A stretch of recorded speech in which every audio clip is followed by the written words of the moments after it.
오늘서부터 여호수아서 내용을 보고 6월 달서부터는 구원이라고 하는 데 초점을 맞춰서 여름 수양의 기간을 길게 잡는다고 생각해서 3달 동안 복음에 대해서 처음 기초서부터 성경이 무엇을 말하는지 또 구원이라는 게 뭔지 에, 또 죄라는 게 뭔지 또 구원받는다는 게 뭔지, 또 구원받고 나서의 삶은 또 어떻게 해야 되는지, 이런 전체적인 면을 쭉 한번 정리를 해보려고 합니다. 그래서 뭐, 3달 동안 하기 때문에 긴 것 같아도 또 지나면 또 금방 또 지나가죠. 그래서 마지막, 아, 이제 나도 구원에 대해서 마지막 설교라고 생각을 하고, 또 그런 마음의 자세로 준비를 하고 있습니다. 또 여러분들도 내가 구원을 받았다고 해도 다시 한번 성경을 통해서 구원에 대한 부분에 있어서 쭉 정리를 하고 아직 구원의 문제가 해결이 안 됐으면 이번 기회에 다시 성경을 통해서 꼭 구원받을 수 있는 그런 기회를 꼭 얻기를 바랍니다. 자, 오늘서부터 이제 여호수아서를 하는데 여호수아서는 이제 이스라엘 민족이 가나안 땅에 들어가서 가나안 땅 약속의 땅을 차지하는 거죠. 그런데 그냥 얻을 수가 없어요. 가나안 땅에 들어가서 거기에 사는 7족속을 다 내쫓아야 됩니다. 그럼 뭘 해야 되죠? 전쟁을 해야 됩니다. 지금 이스라엘이 뭐 팔레스타, 하마스 뭐 이렇게 계속 전쟁을 하고 있는데 그때 지금부터 4천년 전에 이제 그 문제가 이제 다시 벌거지면서 이스라엘 민족이 다시 가나안 땅에 약속의 땅에 들어가면서 전쟁이 이제 필수적으로 이루어지죠. 그런데 성경은 이걸 이스라엘의 전쟁이라고 하지 않고 하나님의 전쟁이라고 합니다. 그래서 하나님의 전쟁, 왜 하나님이 전쟁을 하시지? 하나님이 왜 전쟁할 필요성이 있나? 하나님은 화평의 하나님이고 사랑의 하나님이라고 하면서 이러면서 이제 이런 의문점이 들 수 있는 내용들이에요. 그리고 우리가 여호수아서를 여러분이 미리 오신 분은 알겠지만 그 전쟁의 양상이 전쟁의 그 양상 상황이 지금하고는 사뭇 다르죠. 하나님이 이스라엘 민족한테 가서 7족속을 내쫓으라고 할 때는 지금 세상에서는 상상할 수 없는 일이 벌어집니다. 뭐 갓난 아이서부터 남녀노소 불문하고 다 죽이라고 그래요. 요즘 갓난 아이까지 죽이면 그 전쟁에서 전쟁 범위 되죠. 어? 그러니까 지금의 전쟁에서는 뭐 아무리 전쟁을 한다고 그래도 전쟁이라고는 어떤 그 기준이 있잖아요. 선을 넘어가면 안 되는데 이때 당시에 전쟁이라고 하는 것은 뭐 사람들이 상상할 수 없는 그런 모습을 또 하나님이 이스라엘 민족한테 명령을 내립니다. 갓난아이까지 죽여. 동물까지, 짐승까지도 싹 죽여버리는 그런 상황이 돼요. 그러니까 그런 거를 우리가 소화하기 위해서는 그 영적인 어떤 그 지혜가 필요합니다. 괜히 잘못 생각하면 너무 하나님의 그 명령이 너무 이상한 거 아니야? 우리가 받아들일 수 없는 그런 상황 아니냐? 그래서 오히려 성경을 또 오해할 수 있고 또 하나님을 또 곡해할 수 있는 그런 내용이기도 하기 때문에 아, 이제 굳이 제목을 붙이면 이제 여호수아를 하면서 우리가 선한 싸움의 기술, 세상에서도 뭐 무슨 싸움의 기술 뭐 이런 용어도 있는데 우리가 싸우는 선한 싸움의 기술이 뭐냐, 이 테크닉이 우리가 하나님의 의도대로 어떻게 선한 싸움을 쌓을 거냐 이런 부분을 오늘 이제 오늘서부터 다뤄보려고 합니다. 자, 우리 잠깐 기도드리고 먼저 기도드리고 오늘 말씀 같이 살펴보도록 하겠습니다. 하나님 아버지 감사합니다. 이제 신명기를 마치고 여호수아서를 살펴보려고 합니다. 여호수아서를 잘못 보면 하나님을 곡해하고 하나님을 오해할 수 있는 그런 내용이 많이 있습니다. 그러나 영적인 지혜가 하나님이 허락하시면 그 영적인 지혜로 우리는 더 깊은 하나님의 뜻과 하나님의 사랑과 하나님의 그 의도를 깨우칠 수 있는 줄 압니다. 하나님께서 올바른 지혜를 주셔서 여호수아서를 통해서 우리 믿음의 선한 싸움이 어떻게 이루어지는지 깨달음을 줄 수 있는 그런 지혜를 허락해 주옵소서. 예배 첫 시간이오니 마치는 시간까지 주님께서 말씀으로 인도하여 주옵소서. 예수님의 이름으로 기도드리옵나이다. 아멘. 자, 여호수아서 1장.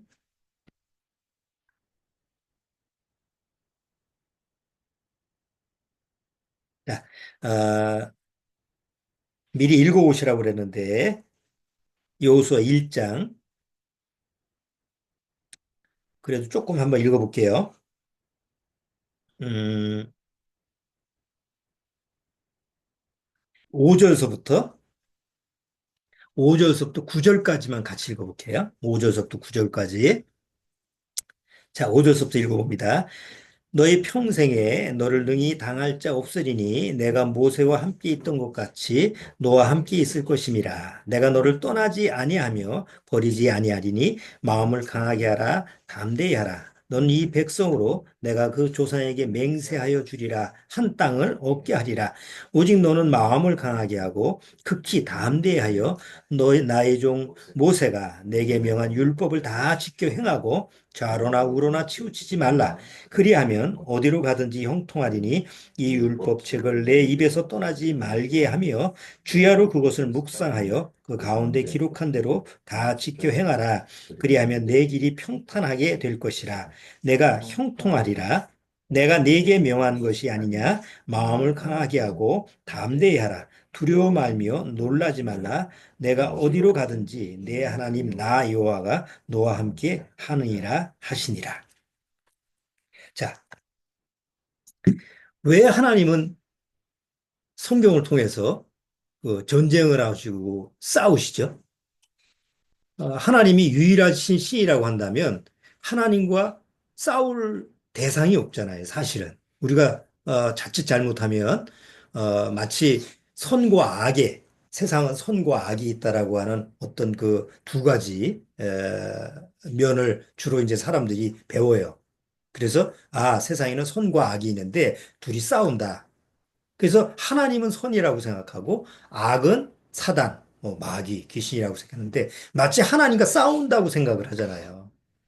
그런데 하나님은 유일한 시이기 때문에 싸움의 대상이 없죠. 그렇죠? 사단이 하나님과 싸운가요? 성경에는 사단이 하나님과 싸운다고 하는 말이 없어요. 하나님의 천사들과 미가엘, 우리 다니엘서 보면 하나님의 천사 미가엘과 전쟁을 하고 뭐 이런 얘기는 있었지 하나님과 직접 싸울 대상이 아니에요. 욥기에도 그 루시프 그 천사가 다 하나님의 그 회의에서 거기에 참여하는 걸 보죠. 그래서 하나님의 명령에 따라서 사단도 움직이는 그 악의 도구일 뿐이지 하나님과 뭐 아주 맞대응해 가지고 싸우는 그런 세력이 아니에요. 근데 왜 하나님은 여기서 싸우신다고 하느냐? 원래 하나님은 싸우실 필요가 없죠. 자, 그런데 이제 이 세상이 결국 악으로 이제 악의 세상이 되고 사단의 어떤 권세 아래 들어가고 그런 이후에 이 인간들이 아담의 후손들이 다 사단의 권세 안에 들어가다 보니까 결국 하나님이 싸우실 수 있는 어떤 그 상황이 벌어지게 된 거예요. 자, 그거를 이제 우리가 여호수아서를 통해서 잘 소화를 해야 되는데 우선 왜 하나님이 싸우시느냐라는 것부터 우리가 한번 살펴보려면 첫 번째는 하나님의 의를 항상 하나님의 의를 세우시기 위해서 하나님이 싸우신다고 우리가 생각을 해야 돼요. 자, 로마서 3장을 한번 보세요.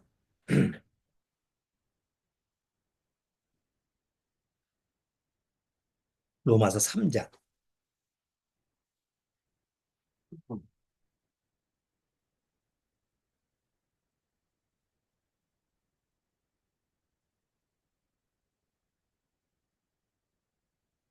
로마서 3장 4절.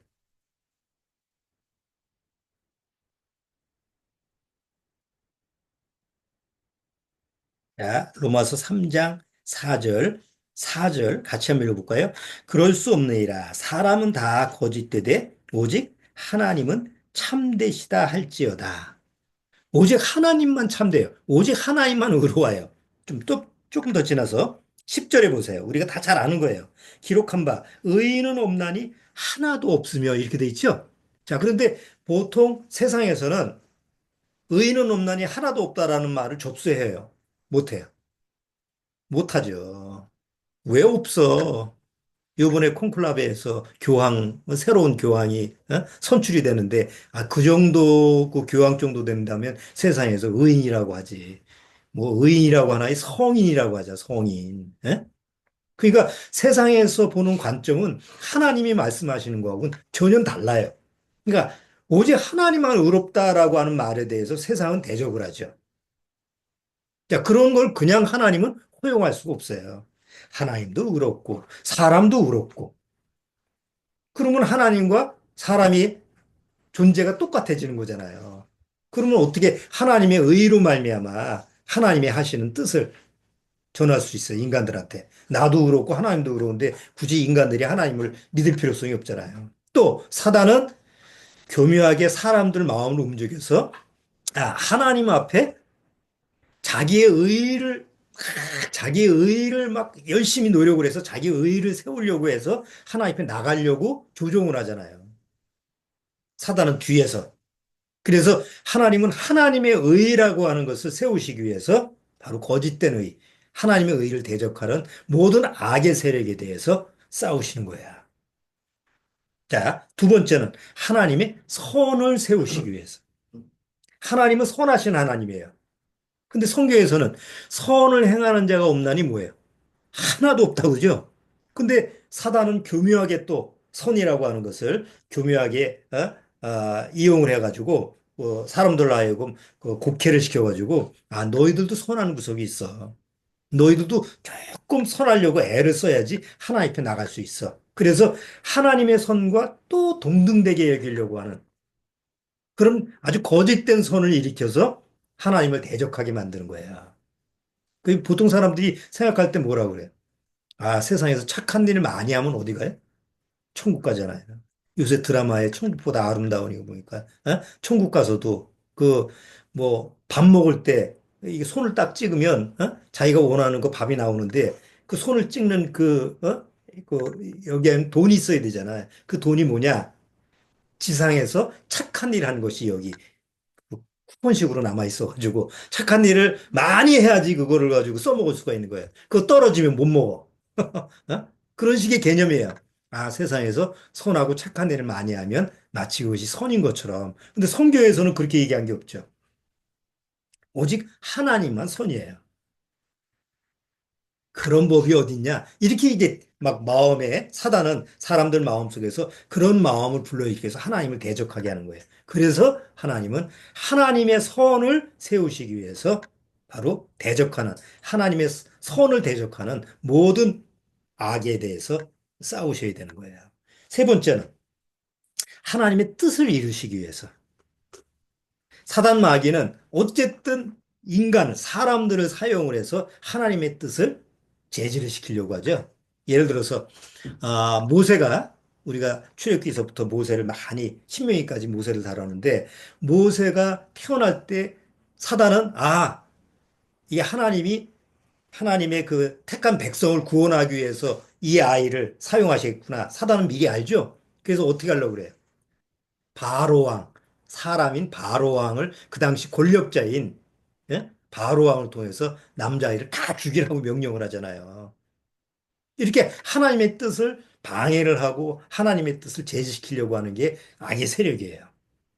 거기에 맞서서 하나님은 하나님의 뜻과 하나님의 계획을 오차없이 그대로 이루시기 위해서 그 하나님의 계획을 방해하는 그 악의 세력과 대항해서 싸우셔야 되는 거예요.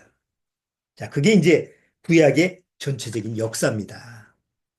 근데 하나님이 싸우시는 그 싸움이라고 하는 게 구약 역사하고 신약에서 사용하는 게 달라요. 그래서 구약에서는 하나님의 전쟁이 어떻게 이루어지느냐, 신약에서는 어떻게 이루어지느냐, 이런 구분점을 잘 해야만이 이게 성경을 통해서 하나님을 바라볼 때 이 마음속에서 불협화음이 안 생겨요. 아까 얘기한 것처럼 구약에서는 어떻게 해요? 하나님이 싸우라고 했을 때는 갓난아기까지 가차없이 죽이라고 그래요. 그렇죠?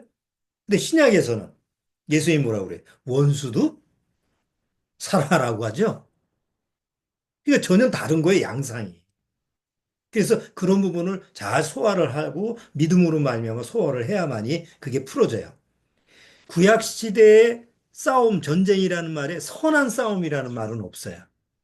근데 신약에 와서 뭐라 그러죠? 너희는 선한 싸움을 싸우라고 하는데 그냥 선한 싸움이라는 게 세상에는 없어요. 그런 세상에는 싸움이 선하다는 말이 있어요? 전쟁이 선하고 그런 거 없어요. 세상에서는 아무리 정의로운 싸움이라 할지라도 세상에서는 선한 싸움이라는 말을 안 붙여요. 그래서 성경에서 그냥 선한 싸움이 아니고 믿음의 선한 싸움이에요. 앞에 믿음이라는 게 들어요. 믿음의 선한 싸움을 싸우라. 이렇게 사도 바울이 디모데한테 얘기하잖아요.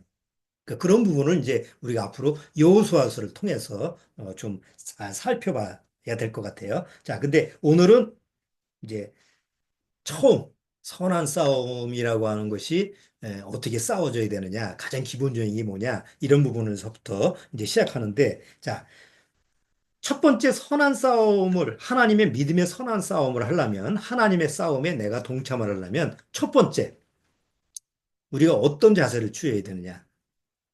우리나라 군대, 군인을 이제 싸움을, 전쟁을 위해서 군인을 이제 세우려면 뭐부터 해야 돼요?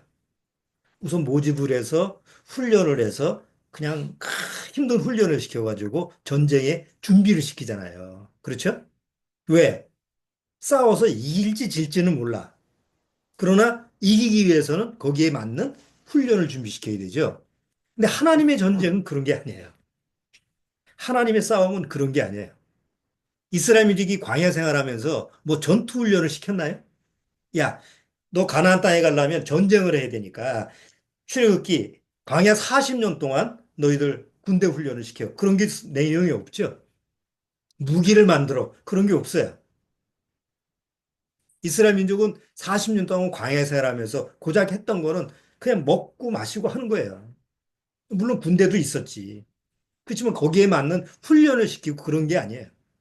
그냥 하나님의 말씀에 순종하는 어떤 훈련만, 하나님의 말씀에 그냥 복종하고 순종하는 그런 삶이 40년 동안 이루어진 거죠.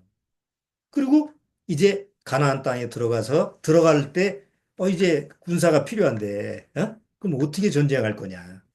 우선 첫 번째 필요한 게 바로 하나님의 말씀이에요. 무슨 말씀? 너는 승리한다는 말씀. 우리가 세상에 전쟁할 때, 우리 이번 전쟁은 반드시 승리할 거야. 물론 말은 그렇게 해도 그것이 확실한 어떤 그 결과를 알고 그러는 게 아니잖아요. 그 신념이지. 그렇잖아요? 우리 박준희가 밑에 있는 부하들한테 야, 나가라. 이번 판은 승리한다 그러면 다 믿을까요? 아? 그러고 싶겠지. 어? 그리고 돌격 앞으로 그러는데 지는 안 나가고 앞으로 다 보내. 승리할 거니까 다 나가라. 그럼 나가겠어요? 중이니까 중이는 또 앞으로 나가야지. 대위까지는 안 됐기 때문에. 목숨 걸고 나가는 수밖에 없어. 나를 따르라 해야지, 이제. 뒤에 쫓아오지. 세상에서는 질지 이길지 몰라. 그러니까 두려움밖에 없어요. 그런데 하나님은 지금 이제 여호수아를 모세 대신 모세가 죽었으니까 여호수아를 이제 세우고 뭐라고 얘기하느냐? 야, 너는 승리밖에 없으니까 마음을 강하게 하고 담대히 해. 두려워할 필요가 없어. 내가 너보다 먼저 나가기 때문에 넌 두려워하지 마라. 그러니까 그 사실을 여호수아는 뭐 해야 돼요? 믿어야 돼요. 그래서 그냥 선한 싸움이 아니고 믿음의 선한 싸움이에요. 믿음이 없으면 선한 싸움이라는 건 있을 수가 없어요. 그런데 하나님은 먼저 믿음을 주는 거예요. 자, 내 말을 믿어. 어떤 대적이 와도 뭐 어떤 화력을 가지고 있어도 네가 보기에 상상할 수 없을 정도의 능력을 가지고 있어도 너는 나만 믿으면 이겨. 이게 하나님이 여호수아한테 주는 말씀이에요. 그래서 여호수아 1장에 우리가 지금 봤죠? 일단 하나님이 말씀을 통해서 여호수아한테 너는 내가 너를 이기게 하니까 너는 마음을 강하게 하고 담대히 해.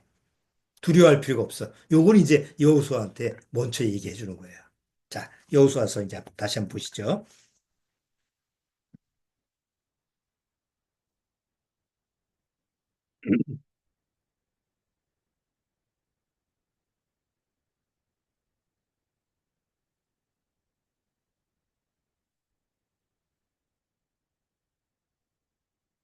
여호수아서 1장 아까 읽었던 거 다시 한번 볼게요. 자, 5절 한번 보세요. 자, 3절부터 내가 읽어볼게요. 내가 모세에게 말한 바와 같이 물은 너희 발바닥으로 밟는 것을 내가 다 너에게 주었노라. 곧 광야와 이 레바논에서부터 큰 하수 유브라데에 이르는 해쪽 속의 온 땅과 또 해지는 편 대해까지 너희 지경이 되리라. 지금 이스라엘 민족이 점령하고 있는 땅들이에요. 지금 가자 지구까지. 그 아래 이집트하고 경계선이 있는 데까지 대해까지 너희 지경이 되리라. 너희 평생에 너를 능히 당할 자가 없으니 이러면 끝이지 뭐. 예?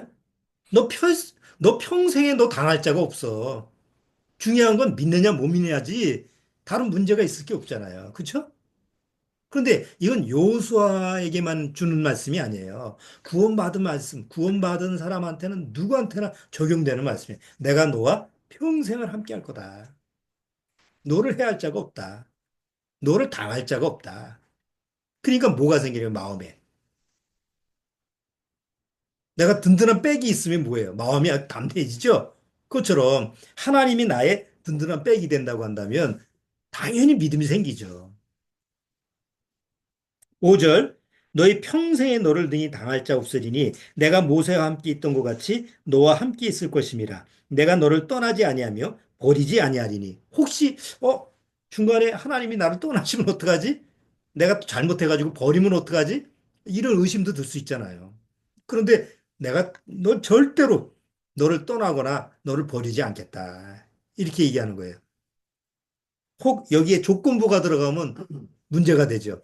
네가 내 말에 삐딱하게 나가거나 아니면 너 뭐 내 말 안 듣고 격기로 나가면 너 떠날지도 몰라.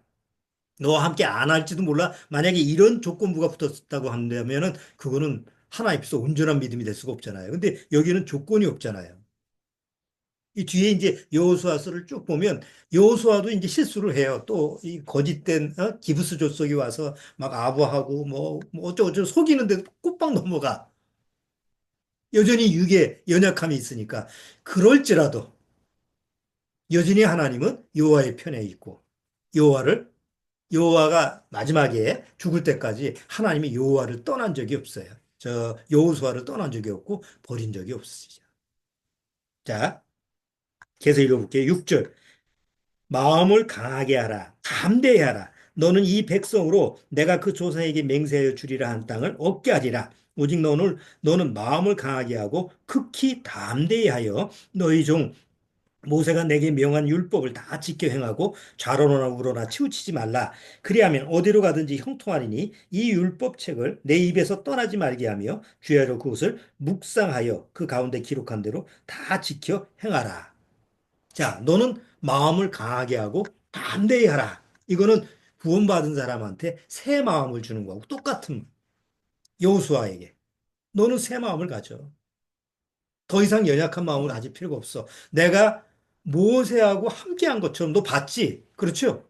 여호수아는 모세의 바로 옆에서 모세의 삶을 통해서 하나님이 우리 지도자 모세와 늘 함께 하시는구나. 이거를 눈으로 목격한 사람이에요. 여호수아는 일찍서부터. 그렇죠? 그리고 그걸 실제로 경험한 사람이기 때문에 하나님이 너 모세하고 내가 함께한 것처럼 너하고도 영혼이 너하고 함께 한다는 그 약속을 여호수아는 믿을 수밖에 없는 거죠. 그래서 강하고 담대히 해라. 이 하나님으로부터 오는 믿음으로 새 마음으로 이제 하나님 앞에서 강하게 담대하게 있는데 거기에 하나가 더 붙죠. 뭐예요? 하나님의 말씀을 율법책을 주야로 묵상하는. 이 모든 이 신명기까지 그 모든 기록을 누가 했어요? 모세가 했습니다. 창세기, 출애굽기, 레위기, 민수기, 신명기. 그래서 오경이라고 그러잖아요. 다섯 가지. 그거를 누가 기록했어요? 모세가 기록했습니다. 그래서 모세 오경이라고 그러는 거예요. 그럼 그 당시에 모세 오경이 여호수아 편에 있겠죠.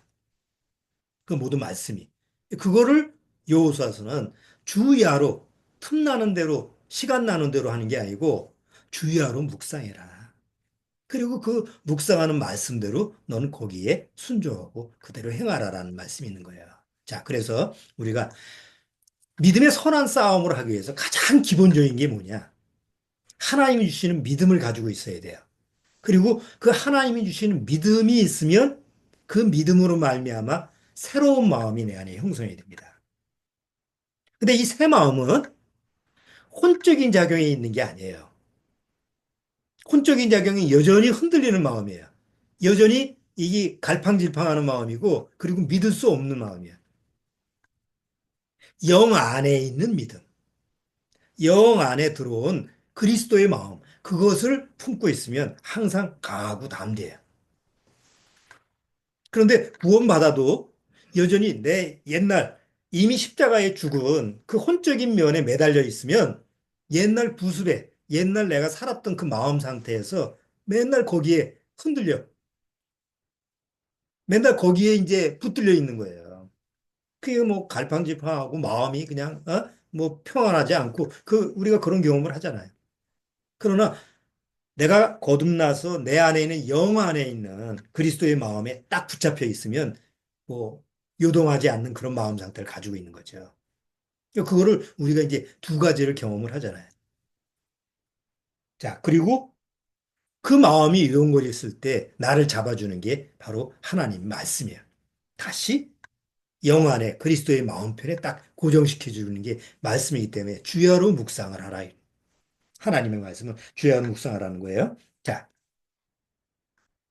9절. 내가 내게 명한 것이 아니냐. 마음을 강하게 하고 담대히 하라. 두려워 말며 놀라지 말라. 내가 어디로 가든지 내 하나님 나 여호와가 너와 함께 하느니라 하시니라. 요 사실만 믿으면 어때요? 요 사실만 믿으면 사실 문제가 없죠. 그렇잖아요. 자, 이제 2장에 봅니다. 여호수아 2장.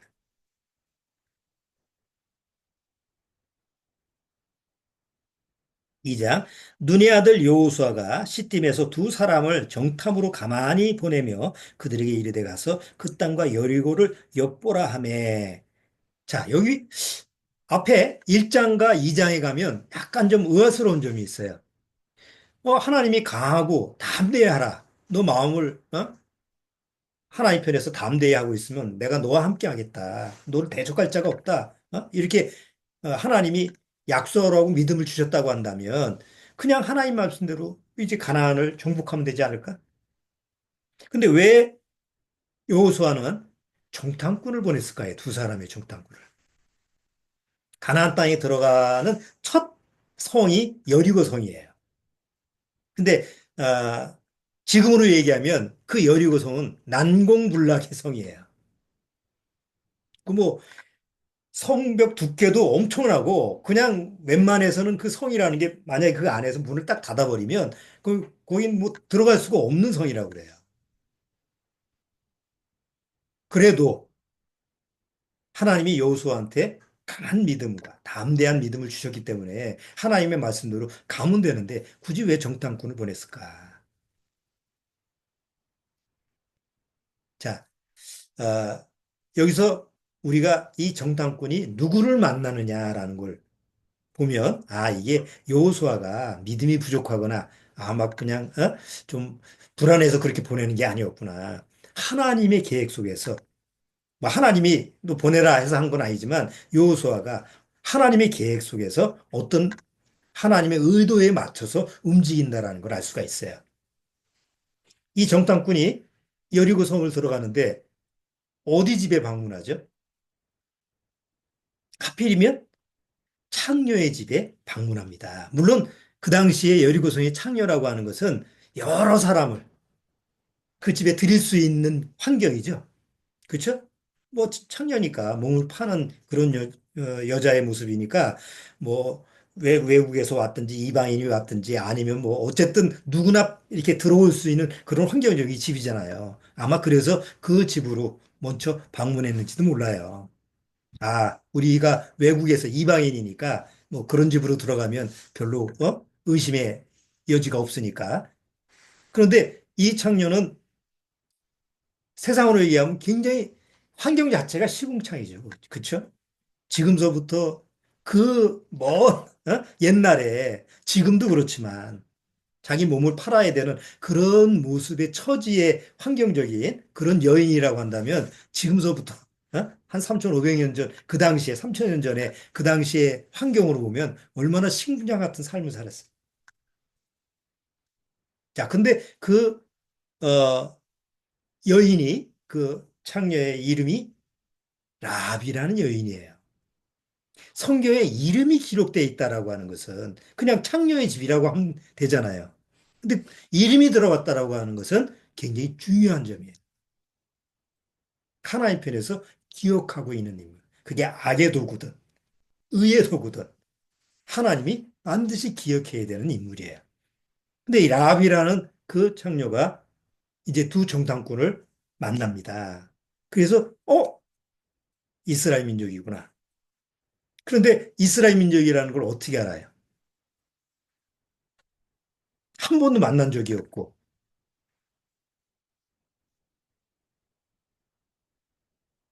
그들과 대면해 본 적이 없는데 어떻게 알았을까요? 이 뒤에 내용을 보면 이 라합이라고 하는 이 창녀가 소문을 들었습니다.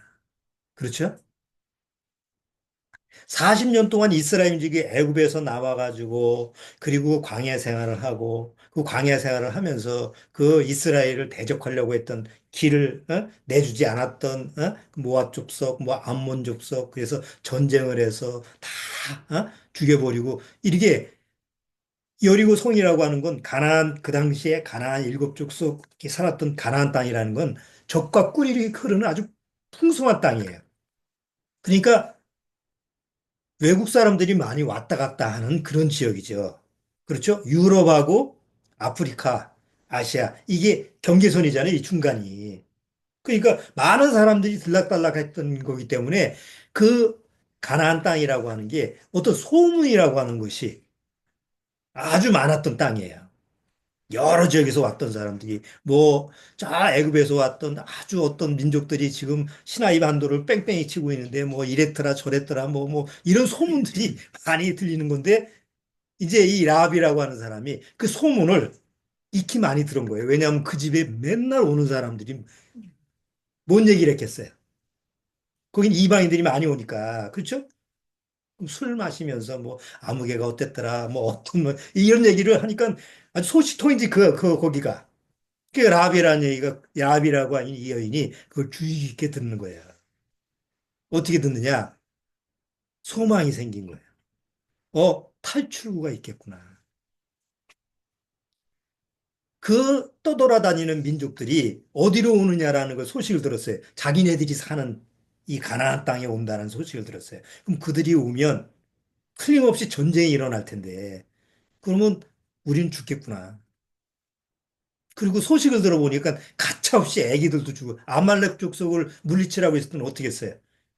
아말렉 족속을 죽일 때는 아주 짐승까지 다 죽여버렸잖아요. 그러니까 야, 한 번 잘못했다가는 골로 가는 그런 상황인데 나는 어떻게 하면 좋지? 이게 라합이라고 하는 자가 그 생각을 했을 거 아니에요. 어느 날 전쟁이 일어났을 때 내가 살 수 있는 방법이 있을까? 그리고 쭉 소문을 들어보니까 그 민족들이 믿는 하나님이라는 존재가 있는데 그들이 믿는 신은 우리가 믿는 신하고는 좀 다른 신인데 들어보니까 무슨 능력이 많은 거예요. 또 그들이 믿는 신 때문에 전쟁에서 그냥 승승장구하고 싸우면 이겨. 그러니까 나도 그런 신을 믿고 싶다. 나도 그런 저들이 믿는 그런 하나님을 만난다면 이 시궁창 같은 이런 환경에서 벗어날 수 있는 길이 있지 않을까라고 하는 생각이 들었던 거야. 자, 그런데 뭐서부터 시작된 거예요, 그게? 바로 소문서부터 시작한 거야. 자, 하나님의 전쟁에서 가장 중요한 건 소문이에요. 하나님이 살아계시다. 하나님은 정말 계시다. 라고 하는 소문서부터 하나님이 시작시키는 거예요. 그리고 그 소문은 그냥 말로 전달되는 게 아니라 소리로 전달되는 거죠. 사람의 입을 통해서 믿는 사람이든 안 믿는 사람이든 소리를 통해서 전달돼서 개중에 하나님이 이미 창세전서부터 예비됐던 사람들의 귀에까지 들리게 하는 거예요. 그래서 하나님의 전쟁은 하나님의 싸움의 시작은 무엇부터 시작된다? 소문서부터 시작된다. 그리고 그 소문을 전파하는 사람들의 모습이 어떤 사람들이냐? 바로 여호수아 같은 하나님의 믿음을 가지고 있는 사람, 마음이 강하고 담대한 사람, 하나님의 말씀을 주야로 묵상하는 사람, 이런 사람이 그 소문을 이제 제대로 전파하는 사람이 되게 되는 거죠. 그 중에 제일 좋은 예가 바로 예수님의 이 세상에 오셨을 때의 모습이에요. 자, 이스라엘 백성은 예수님이 오셨을 때, 예수님이 이 세상에 태어나셨을 때 이미 소문이 들렸어요. 그렇죠? 선자를 통해서 예언자를 통해서 하나님의 율법을 통해서 구약 시대에 계속 무슨 소문이 들렸어요.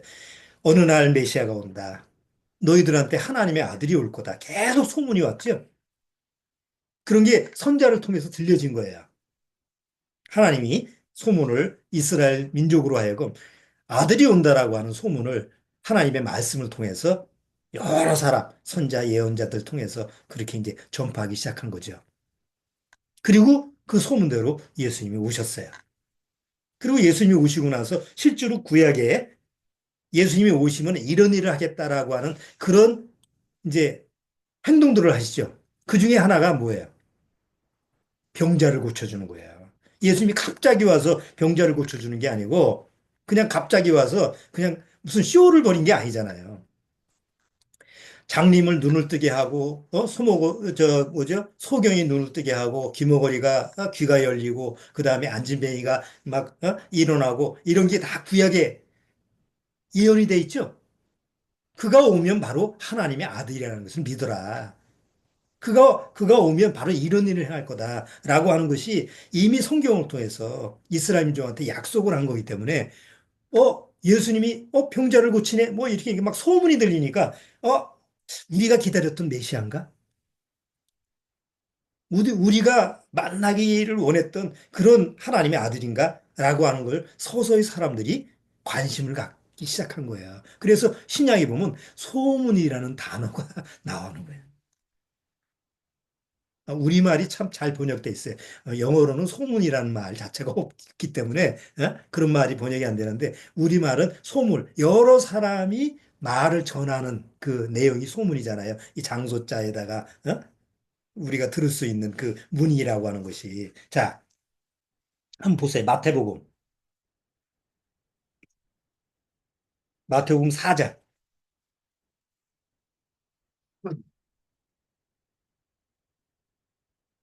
자, 마태복음 4장 23절.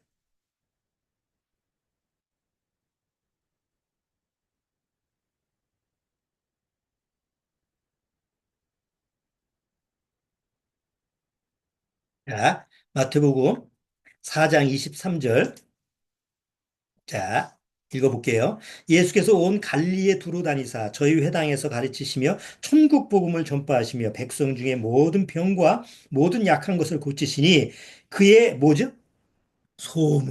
그의 소문이 온 수리아에 퍼진지라 사람들이 모든 앓는 자 곧 각색 병과 고통에 걸린 자 귀신 들린 자 간질하는 자 중풍병자들을 데려오니 저희를 고치시더라.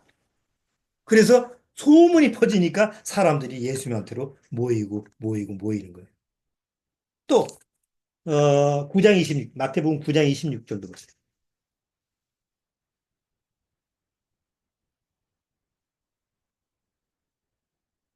9장 26절. 자, 여기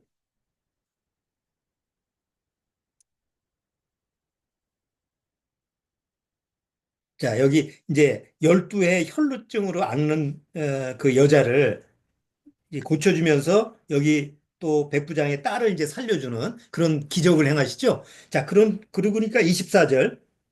가라스 때 물러가라 이 소녀가 죽은 것이 아니라 잔다 하시니 저들이 비웃더라. 무리를 내어 보낸 후에 예수께서 들어가사 소녀의 손을 잡으심에 일어나는지라 그 소문이 그 온 땅에 퍼지더라. 아니 죽었는데 손을 잡고 나서 살렸으니 그게 그 소문이 어떻게 되겠어요?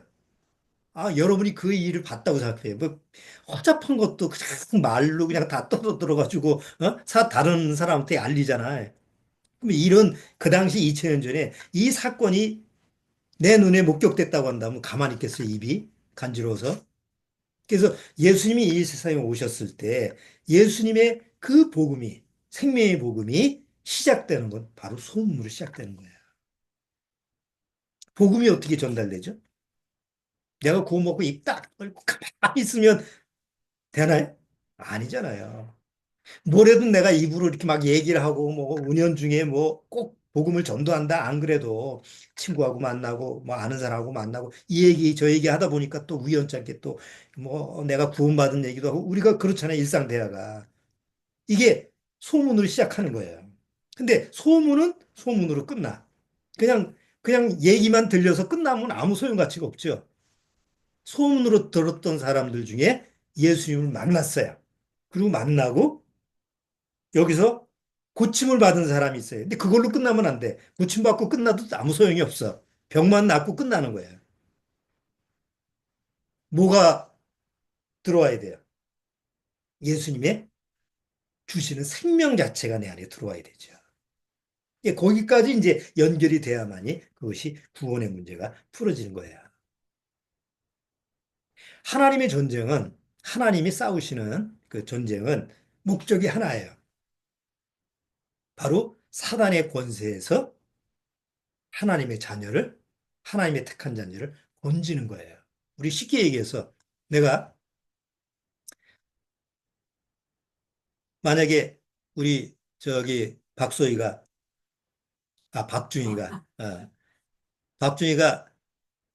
해외 파병에 가서 지금 저 파키스탄하고 인도하고 막 지지 싸우고 있는데 파병을 갔어.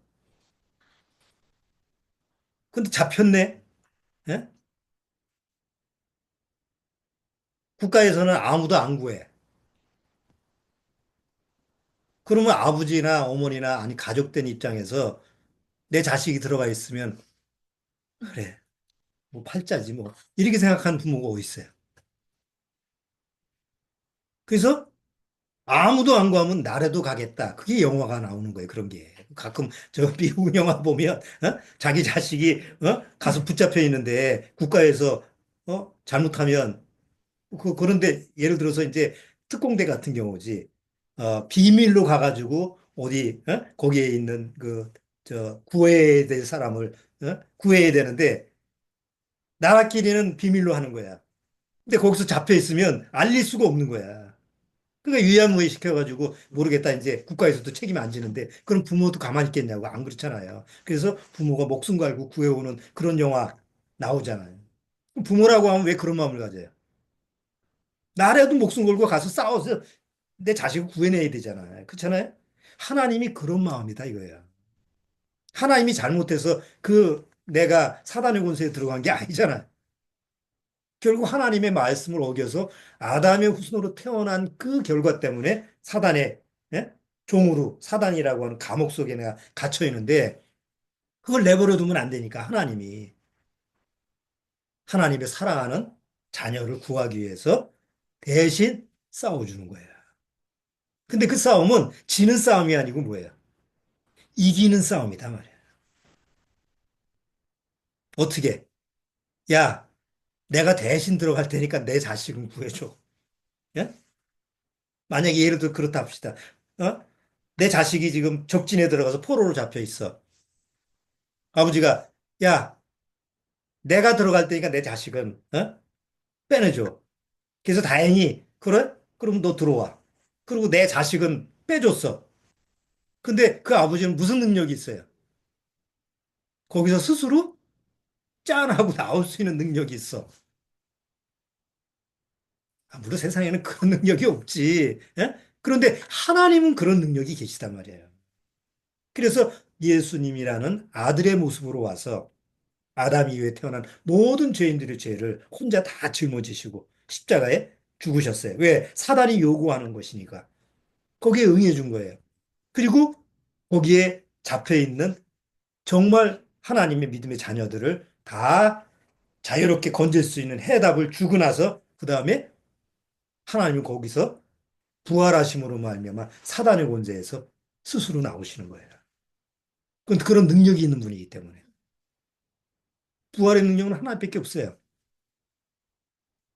이 세상 누구도 어떤 신 누구를 부활의 능력이 없어요. 그렇죠? 오직 하나님만이 그런 능력이 있으신 거예요. 단 아들을 통해서 굳이 하나님이 부활하실 필요가 없지. 유일하신 신이. 그게 성경의 역사고 우리한테 주는 복음의 메시지잖아요.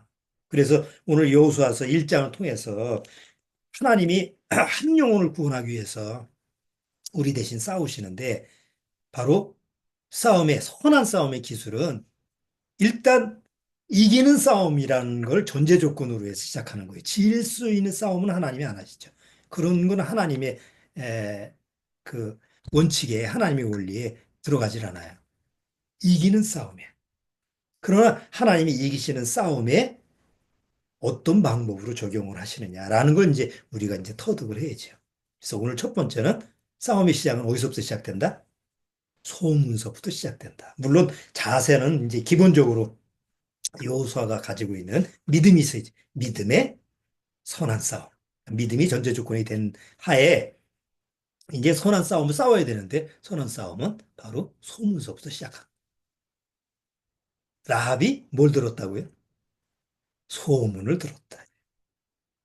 이제 다음 주 이제 보면서 그 라합과 그 여리고 성이 무너지는 그런 하나님의 역사를 보면서 선한 싸움의 기술에서 또 뭐가 필요한지 뭐 그런 부분을 또 계속 살펴보도록 하겠습니다. 자, 오늘은 여기까지 하도록 할게요. 자, 잠깐 기도드리고 마치겠습니다. 하나님 아버지 감사합니다. 이제 우리가 구원받았다고 한다면 우리는 이제 더 이상 싸우고 뭘 쟁취해야 될 그런 목표물이 없는 줄 압니다. 그래서 하나님은 성경을 통해서 하나님의 전신갑주를 입으라고 그랬습니다. 왜? 우리는 산 정상에 승리의 정상에 있기 때문에 이제 우리를 대적하고자 하는 그런 악한 무리들, 악한 세상, 악한 나의 육의 성품, 그런 죄들을 방어하는, 지키는 내 생명을, 그 영원한 생명을 지키는 그런 자세만 취하면 되는 줄 압니다. 아무쪼록 우리가 여호수아를 통해서 이 믿음의 선한 싸움을 싸우는 그 기술을 잘 배우고 훈련하고 터득할 수 있도록 주님께서 말씀으로 인도하여 주옵소서. 우리 믿음의 식구들 어린아이서부터 노인분까지 어느 날 하나님이 부르실 때 한 사람도 낙오되지 않고 다 하나님의 은혜 속에서 거두어질 수 있도록 주님께서 축복해 주옵소서. 예수님의 이름으로 축원합나이다. 아멘. 자, 마치겠습니다.